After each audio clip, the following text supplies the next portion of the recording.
How do you go on vacation and stick to your budget? That is a question I'm going to help answer on the show today, so stay tuned. Welcome to Debt Free Latina, the podcast where you can finally realize your dream of being debt free and feeling peace about your financial future. And now your host, Mayra Alejandra Garcia. Hola. Thank you so much for being here. I am so excited to be back. And one of my New Year's resolutions this year is to travel a whole lot more. And luckily, I have a few trips planned already. And that does not mean that I don't try to get on a budget, even on vacation. I know that seems like so hard for some people to think about. It may seem restrictive to you, but honestly, staying within my boundaries that I've set myself not only helps me keep promises to myself, but it helps me maximize the traveling that I want to do. You see, if I just go all out in one or two trips, then that's fine. But I want to be able to maximize and go on maybe 4 to 5 trips this year. And so in order to do that, I need to keep my promises. And so if you follow me on Instagram, you've probably seen that I shared how I'm going to go on a trip to Washington State in the next few days and how I have planned some of that in order to stay within my budget and stay consistent, right? Or really accountable to myself. So my husband did the itinerary. We are taking his parents and then my family's there. So it's going to be a really big family reunion. And so we are going to be going to some of the places we've already gone, but because we have a lot of family that has never been, it's going to be really nice to experience that first time with them. So one is like the Space Needle. And one of my favorite things to see is a museum of pop culture.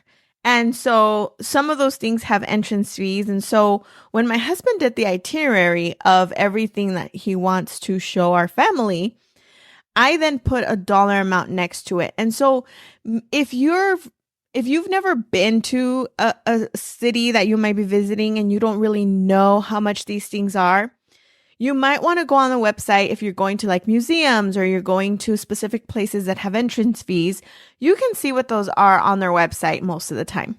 And so that's what I did. I actually don't remember how much I paid to get up to the Space Needle. So I went on the website, I looked up exactly how much it is. And I think prices vary depending on the day. So I just went with the highest day. And then I put a dollar amount next to each of the things in the itinerary and how much it would be for all three of us. It's only my daughter who's joining us, my husband and I. So all three of us to get into all these places. And so when I did that, I then took it another step and I pulled out cash for all of this. And so I have envelopes that I filled up with each of the things in our itinerary.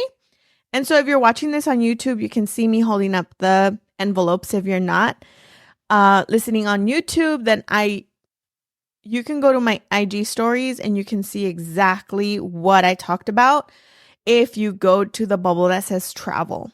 So I talk about how in my Instagram, how my daughter is accustomed to this way of traveling. I give her an amount that she is going to manage on the trip. And that's going to be for her entrances. That's going to be for her meals. And yes, I do make her pay for her meal while she's on the trip. I've already given her an envelope with $180 for the weekend. And so that should get her all the meals that we plan to eat out and the entrances to all the places. Now, if she plans to spend more than that, she can use her own money that she's earned with her jobs. And so this helps not only us, but it helps like just keep the costs down. Also, like I said before, this doesn't really make us feel restrictive at all. It actually gives us freedom. And there is an envelope that I have that is for extra money. And this envelope is one where, if something comes up that is not planned on the itinerary, this would be where I would pull it from. If, let's say, I have $100 planned for a meal at one of our very favorite Thai food restaurants.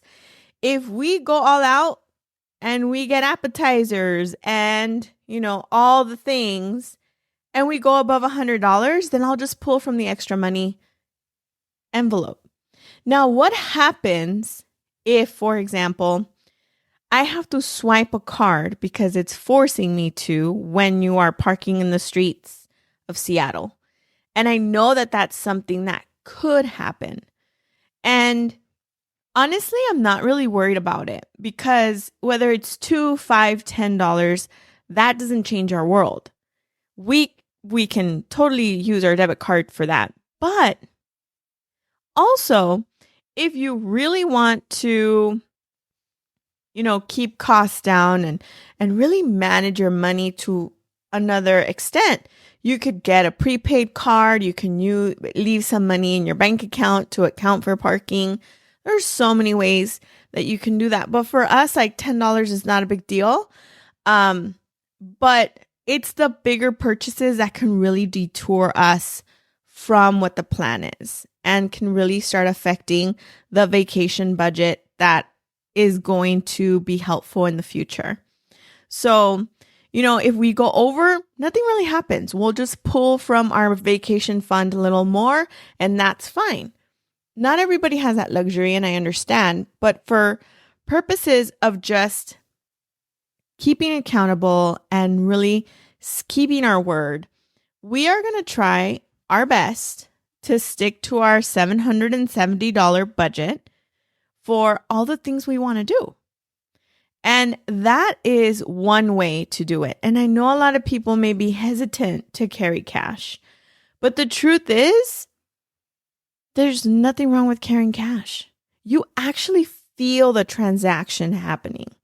You can feel money being exchanged when you have cash.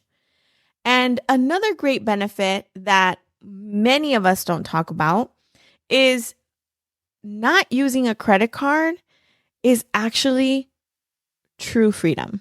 To me, I feel like not having a bill show up at the end of the month that I have to pay next month is awesome. Think about it. I can come back from Seattle at the end of next week and just continue planning my next trip. I don't have to think about any of the monies that were used for the Seattle trip. I don't have a bill to open. I don't have to think about how I'm going to make this work in my budget. It's done. And that is something that nobody talks about. There is a sense of stress that comes when you open a credit card bill. It just does. When you swipe a card, you don't feel the money. You don't feel the money leaving. You don't feel the money that is being used. And so sometimes we tend to spend more. And honestly, the truth is that there are so many studies and research shows that you tend to spend more, whether you use a debit card or a credit card, if you aren't using cash. So cash is the way to go. I probably wouldn't carry more than $1,000 in my wallet, but I feel very safe taking these 770. I know that some of these envelopes my husband will be holding, and then I'll be holding most of them because of my purse. But I have a crossbody. I feel super safe. It really just depends on what's happening. I know like when I travel in other countries, it's a little different. I wait to, exchange my money in the other country so that I have that currency. So I do things a little differently depending on where I'm going. So I hope this is helpful. And yes, you can use the envelope system even when you're on vacation. It just really helps me not overspend at one place and knowing that I have all these other places that I want to go and enjoy. So it's It's freedom within boundaries, within limits. So I hope that helps. If you are interested in working with me, I am more than happy to help you through the budgeting and making sure you have enough savings, that you have a fund for your vacations and all the things you want to do, because all of those goals are important. And so if that's something you're interested in, please go to debtfreelatina.com and book a 15-minute discovery call with me. And let's talk through how I can help you. I'll see you next week. Thank you so much for being here. Thanks for listening to Debt Free Latina. Make sure you hit that subscribe button so you can take Mayra with you on your journey to become debt free as you build financial wealth. Looking for more? Follow Mayra on Instagram at debtfree.latina, Facebook at debtfreelatina, and online at debtfreelatina.com.